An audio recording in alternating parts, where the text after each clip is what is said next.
my right mind. They can't.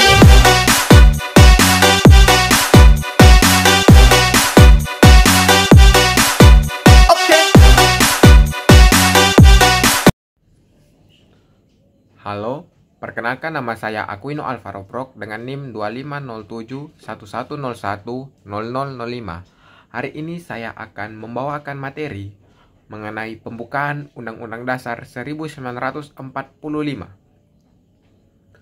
Pertama kita harus mengetahui apa itu pembukaan Undang-Undang Dasar 1945. Pembukaan Undang-Undang Dasar 1945 adalah naskah 4 alinea yang mengandung nilai-nilai luhur bangsa Indonesia seperti anti penjajahan, perjuangan kemerdekaan yang mencapai puncaknya, dorongan spiritual dari Tuhan Yang Maha Esa, dan penetapan tujuan serta bentuk negara Republik Indonesia yang berkedaulatan rakyat berdasarkan Pancasila. Pembukaan ini merupakan sumber dari segala sumber hukum dan menjadi dasar filosofis negara. Mengapa pembukaan Undang-Undang Dasar 1945 itu sangat penting? Yang pertama, sebagai norma tertinggi, pembukaan Undang-Undang Dasar 1945 disebut sebagai norma fundamental negara yang merupakan norma tertinggi dalam hierarki hukum di Indonesia. Yang kedua, sebagai sumber filosofis. Pembukaan Undang-Undang Dasar ini mengandung kaidah-kaidah dasar filosofis yang menjadi landasan bagi pembentukan Undang-Undang Dasar 1945 dan juga norma-norma hukum lainnya. Dan yang ketiga, pembukaan Undang-Undang Dasar 1945 tidak berubah. Berbeda dengan pasal-pasal pada Undang-Undang Dasar yang mengalami beberapa kali amandemen, isi dari pembukaan Undang-Undang Dasar 1945 tidak pernah berubah. Selanjutnya kita masuk pada makna alinea-alinea pembukaan Undang-Undang Dasar 1945. Makna dari alinea pembukaan Undang-Undang Dasar 1945 pada alinea pertama menjelaskan bahwa penolakan penjajahan dan pengakuan hak kemerdekaan setiap bangsa.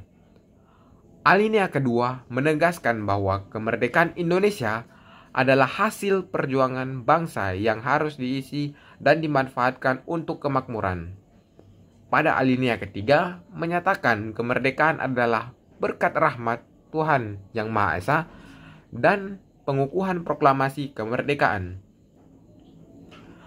Pada alinea keempat memuat tujuan negara seperti melindungi segenap bangsa Indonesia, memajukan kesejahteraan umum, mencerdaskan kehidupan bangsa, dan ikut melaksanakan ketertiban dunia. Selain itu juga di alinea keempat membahas mengenai bentuk negara kita, yaitu negara sebagai bentuk republik, serta mengenai dasar negara Pancasila. Sekarang kita akan masuk ke pembahasan yang lebih rinci mengenai makna setiap alinea dalam pembukaan Undang-Undang Dasar 1945.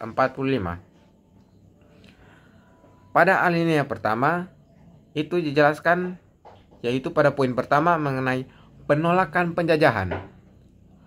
Menyatakan bahwa penjajahan tidak sesuai dengan pri kemanusiaan dan pri keadilan, serta menentang segala bentuk penjajahan di dunia. Yang kedua, memberi dukungan kemerdekaan, menunjukkan keteguhan bangsa Indonesia dalam memperjuangkan kemerdekaan dan mendukung kemerdekaan bangsa lain. Selanjutnya kita beralih pada alinea kedua.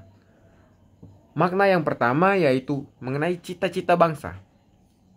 Alinea kedua menggambarkan cita-cita bangsa Indonesia untuk menjadi negara yang merdeka, bersatu, berdaulat, adil, dan makmur. Selanjutnya, mengenai hasil perjuangan.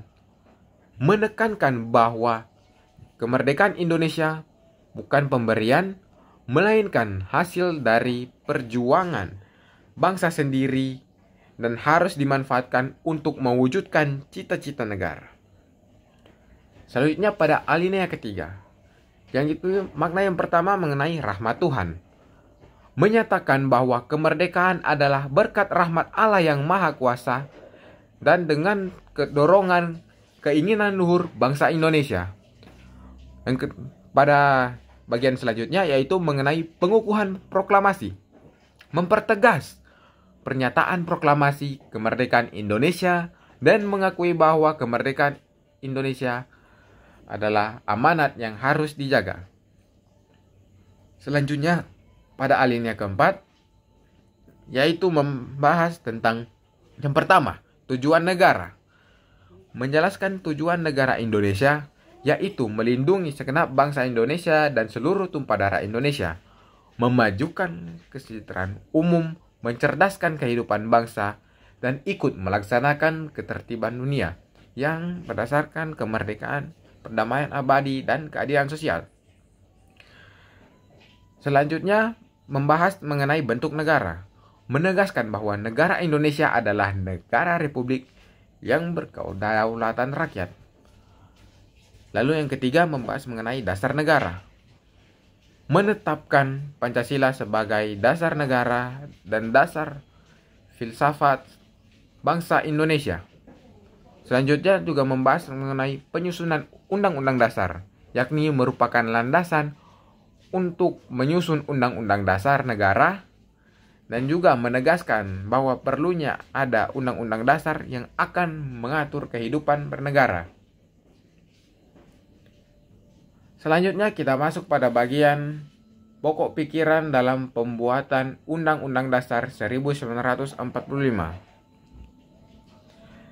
Yang pertama, kita masuk pada pokok pikiran persatuan, yakni negara melindungi segenap bangsa Indonesia dan seluruh tumpah darah Indonesia dengan berdasarkan atas persatuan. Hal ini berarti mengutamakan kepentingan negara di atas kepentingan individu ataupun golongan. Yang kedua adalah mengenai pikiran keadilan sosial. Negara ingin mewujudkan keadilan sosial bagi seluruh rakyat Indonesia. Hal ini mencakup keinginan untuk mewujudkan negara yang merdeka, bersatu, berdaulat, adil, dan makmur. Yang ketiga, pokok pikiran kedaulatan rakyat. Negara berkedaulatan rakyat yaitu negara yang menganut sistem pemerintahan demokrasi dan berlandaskan atas kerakyatan serta permusyawaratan perwakilan yang merupakan perwujudan dari sila keempat Pancasila. Selanjutnya, pokok pikiran ketuhanan. Negara berdasarkan atas ketuhanan yang Maha Esa dan dasar kemanusiaan yang adil dan beradab. Ini mengandung pengertian takwa kepada Tuhan yang Maha Esa dan menjunjung tinggi nilai-nilai kemanusiaan seperti yang tertuang dalam sila pertama dan sila kedua Pancasila. Selanjutnya kita masuk pada hubungan antara pembukaan Undang-Undang Dasar dan batang tubuh Undang-Undang Dasar 1945. Yang pertama yaitu pembukaan Undang-Undang Dasar 1945 sebagai dasar, yakni sebagai pokok kaidah negara fundamental. Pembukaan Undang-Undang Dasar memuat dasar falsafah negara, yakni Pancasila, tujuan negara, bentuk negara, serta asas-asas negara yang berlaku secara fundamental. Lalu kedua yaitu ketentuan adanya Undang-Undang Dasar. Pembukaan ini menjelaskan adanya suatu Undang-Undang Dasar yang mengatur adanya perubahan di masa mendatang melalui jalur hukum. Yang ketiga, tidak dapat diubah. Karena sifatnya sebagai dasar negara, pembukaan memiliki kedudukan yang lebih tinggi daripada batang tubuh dan tidak bisa diubah. Karena mengubahnya sama saja dengan mengubah negara, atau bisa saja dikatakan sebagai membubarkan negara. Kemudian batang tubuh Undang-Undang Dasar 1945 sebagai penjabaran. Penjabaran pokok pikiran sebagai penjelasan yang pertama, yaitu isi dan prinsip-prinsip yang terkandung dalam pembukaan diwujudkan dalam pasal-pasal batang tubuh. Yang kedua mengenai pelaksanaan nilai. Batang tubuh berisi ketentuan-ketentuan yang mengatur pelaksanaan kedaulatan rakyat dan pembentukan negara hukum, seperti yang termuat dalam pembukaan Undang-Undang Dasar 1945. Kemudian, dia dapat diubah. Berbeda dengan pembukaan, batang tubuh dapat diubah atau diamandemen sesuai dengan perkembangan zaman, namun harus selaras dengan semangat pembukaan. Kemudian kita masuk pada hubungan antara Undang-Undang Dasar 1945 dengan Pancasila. Yang pertama mengenai hubungan formal. Poin 1, rumusan Pancasila dalam pembukaan. Pancasila sebagai dasar negara dirumuskan dan ditulis dalam alinea keempat pembukaan Undang-Undang Dasar 1945. Poin kedua, yaitu memiliki kedudukan lebih tinggi. Pembukaan Undang-Undang Dasar 1945 itu sendiri merupakan pokok kaidah negara yang fundamental dan menempati kedudukan yang lebih tinggi daripada batang tubuh Undang-Undang Dasar itu sendiri, dengan Pancasila sebagai dasar falsafahnya. Kemudian yang kedua, hubungan material. Ya, ini yang pertama sebagai sumber hukum tertinggi.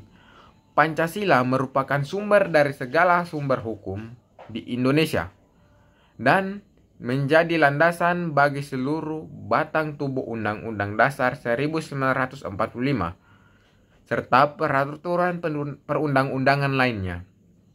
Yang kedua, yaitu sebagai penjabaran nilai. Nilai-nilai Pancasila yang tertera dalam pembukaan Undang-Undang Dasar 1945 itu kemudian dijabarkan secara rinci dalam pasal-pasal batang tubuh Undang-Undang Dasar. Yang ketiga sebagai roh dan raga. Hubungan ini sering diibaratkan sebagai hubungan antara roh dan raga, di mana Pancasila adalah rohnya atau nilai-nilai utamanya, sedangkan Undang-Undang Dasar 1945 adalah raga atau bentuk hukumnya. Lanjut, hubungan antara pembukaan Undang-Undang Dasar 1945 dengan proklamasi. Yang pertama, yaitu sebagai penjelasan atau deklarasi. Proklamasi adalah pernyataan resmi kemerdekaan Indonesia. Sementara pembukaan Undang-Undang Dasar menjelaskan lebih lanjut mengenai nilai-nilai yang dianut oleh masyarakat Indonesia sebagai negara yang merdeka, seperti hakikat kemerdekaan sebagai hak asasi yang harus dihormati. Yang kedua, sebagai penegasan. Pembukaan Undang-Undang Dasar 1945 menegaskan kembali pernyataan kemerdekaan yang telah dideklarasikan dalam Proklamasi 17 Agustus 1945 yang secara eksplisit menyatakan bahwa kemerdekaan adalah hak segala bangsa. Yang ketiga, sebagai cita-cita dan dasar negara. Pembukaan Undang-Undang Dasar 1945 juga memuat cita-cita bangsa Indonesia untuk menjadi negara yang bersatu, berdaulat, adil dan makmur, serta memuat dasar negara yakni Pancasila yang memberikan tujuan yang jelas bagi kehidupan bangsa dan negara setelah kemerdekaan. Lalu yang terakhir atau yang keempat sebagai pertanggungjawaban atau tindak lanjut. Penetapan Undang-Undang Dasar 1945 merupakan tindak lanjut atau pertanggungjawaban atas proklamasi kemerdekaan yang selanjutnya diwujudkan dengan penetapan dasar negara, tujuan negara, Undang-Undang Dasar, dan bentuk pemerintahan. Akhirnya atau kesimpulannya, dapat disimpulkan bahwa pembukaan Undang-Undang Dasar 1945 adalah pernyataan tujuan atau cita-cita luhur bangsa Indonesia untuk merdeka, bersatu, berdaulat, adil, dan makmur, yang berakar dari perjuangan melawan penjajahan.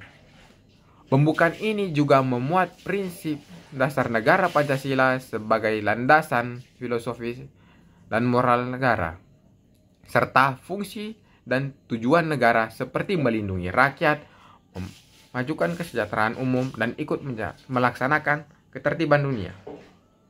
Demikianlah penyampaian materi saya mengenai pembukaan Undang-Undang Dasar 1945.